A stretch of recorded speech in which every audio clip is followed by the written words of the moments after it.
Ontario's finance minister is going to table the province's fall economic statement a little bit later today. The premier is calling it ambitious. Simone Gavros joins us now in downtown Burlington with more on what to expect.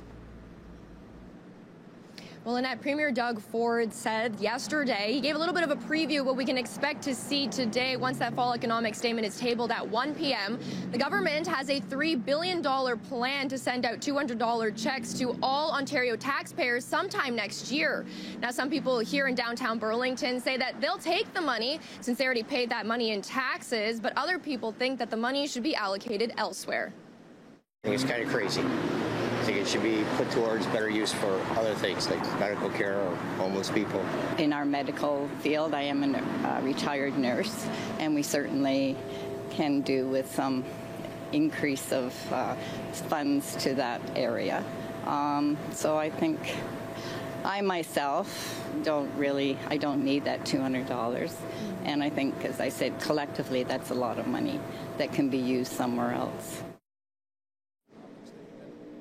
The $200 check will go to tax-paying residents in Ontario who are 18 years or older and filed a tax return in 2023.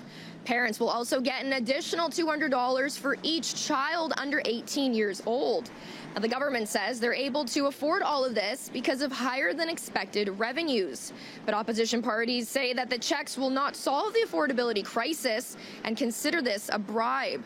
Ford says this move is not tied to a possible early election, which many have speculated is happening sometime in the spring, and opposition party leaders have their doubts.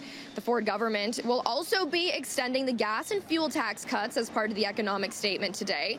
This would ensure rates remain at 9 cents per litre until the end of June 2025. It would save Ontario households $380 on average over the 3 years since this was first introduced, according to the province. Meanwhile, Ontario's big city mayors are hoping to see an economic statement with policies on homelessness, mental health, and addiction. Now, Ford says the fall economic statement will also focus on building highways, houses, and hospitals. We'll have all those details for you tonight at 6 and 11 p.m. following that fall economic statement being announced at 1 p.m.